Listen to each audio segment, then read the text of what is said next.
हम सब ने कभी न कभी किसी खूबसूरत या विचित्र आइलैंड के बारे में सुना या पढ़ा ही होगा। और डॉल्स के बारे में तो हम सारे ही जानते हैं कि बच्चे इनसे खेलते हैं या फिर ब्लैक मैजिशियंस इनका इस्तेमाल किसी को नुकसान पहुंचाने में करते हैं। फिर तब क्या हो जब एक वीरान आइलैंड का हिस्सा कोई और नहीं बल्कि ये डॉल्स हो। चलिए जानते हैं। आइसलैंड ऑफ डॉल्स, जिसे ला इस्ला दी ला म्यूनिकेस के नाम से भी जाना जाता है, मैक्सिको सिटी 17 मील दक्षिण में सोचिमिल्को कैनल्स में मौजूद है।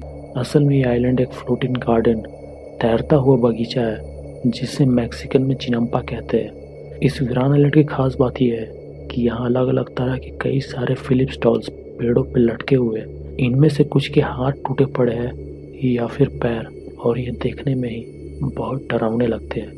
ये द्वीप लोगों की नज़र 1990 में तब आया जब सोचिमिल्को कैनल्स को साफ करने वाले कुछ कर्मचारी यहाँ से गुजर रहे थे, और फिर जब इसे मीडिया में कवरेज मिली। अब सवाल ये उठता है कि यहाँ इतने सारे डॉल्स कहाँ से आए, इन्हें किसने लटकाया और इसके पीछे क्या कारण रहा होगा।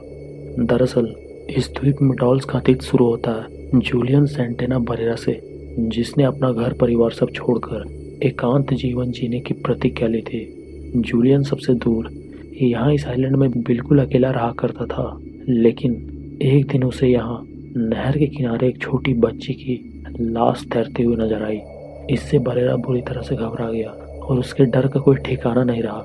इस घटना के कुछ ही दिन बाद बरेरा को उसी नहर में एक तैरती हुई गुड़िया नजर आई और उसे लगा कि ये डॉल जरूर उसी बच्ची की रही होगी। परिणाम स्वरूप उसने इस डॉल को बच्ची की आत्मा के सम्मान में एक पेड़ से लटका दिया। अब जूलियन बरेरा को लग रहा था कि सब कुछ पहले की तरह सामान्य हो जाएगा, लेकिन ऐसा कुछ भी नहीं हुआ और बरेरा को अंधेरे में फुसफुसाहट और चलने की आवाज़ें सुनाई देने लगी। इसके बावजूद भी, जबकि उसकी झोपड़ी इंसानी आबादी से मीलों दूर थी और वहाँ किसी का आना जाना नहीं होता था। इन डरावनी घटनाओं से खौफजदा होकर जूलियन अगले 50 साल तक एक के बाद एक डॉल्स को पेड़ों पर लटकाता चला गया। ऐसा करने के पीछे बरेरा का एक ही उद्देश्य था, उस मरी हुई बच्ची की आत्मा को खुश करना।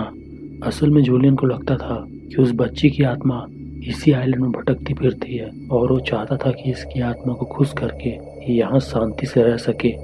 लेकिन ऐसा कुछ भी नहीं हुआ और उस छोटी लड़की के मौत के ठीक 50 साल बाद बरेरा की मौत भी ठीक उसी जगह हुई जहाँ वो बच्ची मरी थी। मतलब जूलियन ने अपनी सारी जिंदगी इस आइलैंड में डॉल्स लटकाने में ही खपा दिया। यहाँ के स्थानीय लोगों का मानना है कि ये आइलैंड हॉन्टेड नहीं है, बल्कि ये लोगों को अपनी ओर खींचती चली जाती है। वहीं यहाँ आने वाले टूरिस्ट ये दावा करते हैं कि ये डॉल्स उनसे फुसफुसाती है। 2015 में यहाँ आई एक प्रोफेशनल फोटोग्राफर सिंडी वोस्को ने अपने एक इंटरव्यू में कहा था, "this is the creepiest place I have ever scene."